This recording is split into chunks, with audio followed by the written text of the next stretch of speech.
সিদ্দিকী ক্যানিং পূর্ব বিধানসভা অর্থাৎ শওকত মোল্লার বিধানসভার বোদরা অঞ্চলে সেখানে আজকে রক্তদান শিবিরে উপস্থিত হয়েছিলেন এবং সেখানে মানুষের জনতার একেবারে ভিড় দেখা গেছে এবং নওশাদ সিদ্দিকী সেখানে গিয়ে রীতিমতো সংশোধনী ওয়াকফ আইন নিয়ে শওকত মোল্লার ভূমিকা নিয়ে প্রশ্ন তুলেছেন এবং আজকে সেই শওকত মোল্লা কিন্তু নওশাদ সিদ্দিকীকে আটকাতে পারেনি। অর্থাৎ নওশাদ সিদ্দিকী যে শওকতকে চ্যালেঞ্জ করেছিল যে আমাকে পারলে আটকে দেখা হিম্মত থাকলে, সেই নওশাদ সিদ্দিকীকে কিন্তু শওকত মোল্লা আটকাতে পারেনি এবং তার বিধানসভায় শওকত মোল্লার বিধানসভায় নওশাদ সিদ্দিকী গিয়ে সেখানে রক্তদান শিবির করলেন এবং সেই রক্তদান শিবিরে বক্তব্য রাখতে গিয়ে একেবারে শওকত মোল্লার বিরুদ্ধে বিস্ফোরক। তিনি বলেছেন স্থানীয় জনপ্রতিনিধি, স্থানীয় বিধায়ক, তার কি ভূমিকা সংশোধনী ওয়াকফ আইন যে এই প্রশ্নটা অনেকে রাগ হতে পারে, আমার কিছু করার নাই। প্রশ্নটা হচ্ছে এটাই, এই উত্তরটা আমি চাই। প্রশ্নটা আপনাদের করছি যেটাই ওয়াকফ সংশোধনী আইন করে কেন্দ্রের বিজেপি সরকার বকলমে আপনার মসজিদ, আপনার মাদ্রাসা, আপনার ঈদগাহ, আপনার কবরস্থান কেড়ে নেওয়ার অপচেষ্টা চালাচ্ছে। আর সেখানে মমতা ব্যানার্জি বলেছিলেন আমি থাকতে পশ্চিম বাংলায় এই আইনকে লাগু হতে দেব না, কিন্তু মমতা ব্যানার্জি এই কেন্দ্রের বিজেপির আইনকে মেনে নিল। আপনার এলাকার লোকাল বিধায়কের ভূমিকা কি? আপনার মাদ্রাসা বাঁচানোর জন্য, আপনার মসজিদ বাঁচানোর জন্য, আপনার কবরস্থান বাঁচানোর জন্য, আপনার ঈদগাহ বাঁচানোর জন্য কোনো ভূমিকা আছে? আপনি ওই জনপ্রতিনিধিকে রাব কিছু হবে? আমি আপনাদের জানিয়ে যাই, আপনার বিধায়কের উচিত ছিল সুপ্রিম কোর্টে গিয়ে একটা মামলা করা। ভাঙড়ের বিধায়ক নওশাদ সিদ্দিকী সুপ্রিম কোর্টে গিয়ে মামলা করেছে। আপনাদের মাদ্রাসা, আপনাদের মসজিদ, আপনাদের ঈদগাহ এখনো যে যতটুকু সুরক্ষিত আছে অন্য কারোর জন্য নয়, আমাদের মতো গুটি কয়েক মানুষ যারা মামলা করে এখনো পর্যন্ত টিকিয়ে রেখেছে। মাথায় থাকবে তো নাকি না ভুলে যাবে? আপনাদের বলে রাখি, কেন্দ্র সরকার কেন এই আইনটা করেছে? মুসলমানদের সম্পত্তি কেড়ে নেওয়ার জন্য শুধু নাকি না, শুধু এক ঢিলে একাধিক পাখি মারছে। শুধু মুসলমানদের সম্পত্তি কাড়ার লক্ষ্য নয়, ওই যে ভ্যালুয়েবল প্রপার্টি গুলো যে কটা পুরাতন শহর আছে, কলকাতা, মুম্বাই, বেঙ্গালোর, গুজরাট, দিল্লি, হরিয়ানা, সারা ভারতবর্ষে যত পুরাতন শহর আছে খোঁজ নিয়ে দেখুন, 10টা যদি মোস্ট ভ্যালুয়েবল প্রপার্টি থাকে তার মধ্যে 2-4টে ওয়াকফের প্রপার্টি আছে। ওই প্রপার্টি গুলো এখন মোদিজির বন্ধুর নজর পড়েছে, শিল্পপতিদের নজর পড়েছে। ওখানে তারা স্টার হোটেল বানাবে, আমাদের জায়গা করবে, কিন্তু এমনি ভাবে তো কেড়ে নিতে পারে না। তাই মোদির বন্ধুর পছন্দ হয়েছে, বন্ধুকে গিফট করার জন্য মোদিজি এখন আইনের মাধ্যমে কাটতে চাইছে। কিন্তু এই কাড়াটা শুধু মুসলমানদের আঘাত দিচ্ছে না, ইন্ডিয়ান এভিডেন্স অ্যাক্ট থেকে শুরু করে বিভিন্ন আইনকে আঘাত দিচ্ছে, সংবিধানের একাধিক ধারাতে আঘাত দিচ্ছে।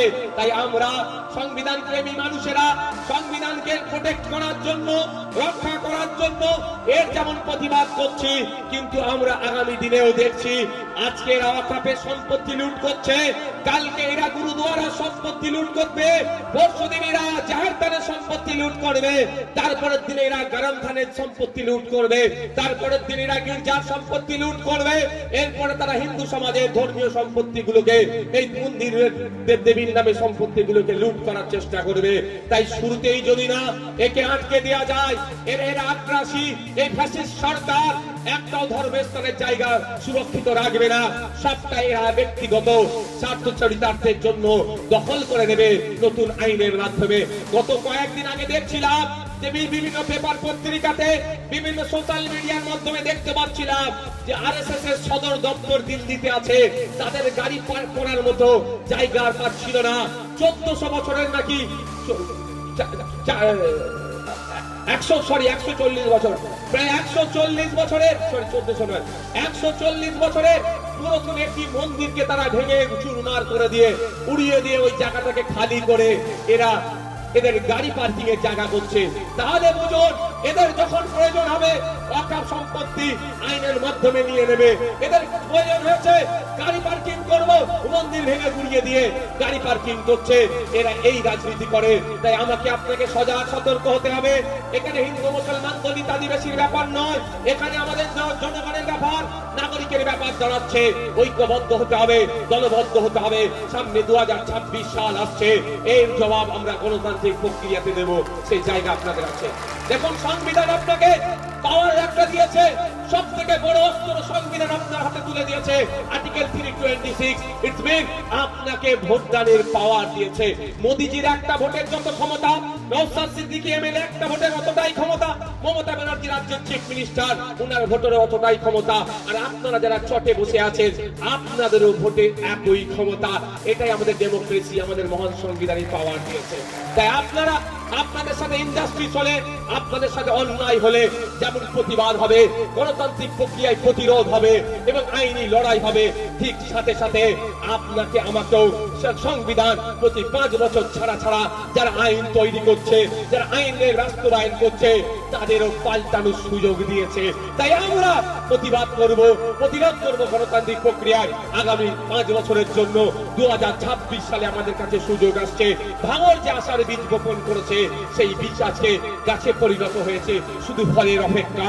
ভাঙর ফল দেবে, ক্যানিং ফল দেবে, ঘুটিয়ারচুরি ফল দেবে, বাসন্তী ফল দেবে, দার্জিলিং ফল দেবে, জঙ্গলমহল ফল দেবে। সুস্থ সমাজ ব্যবস্থা একটা গড়ে তুলব।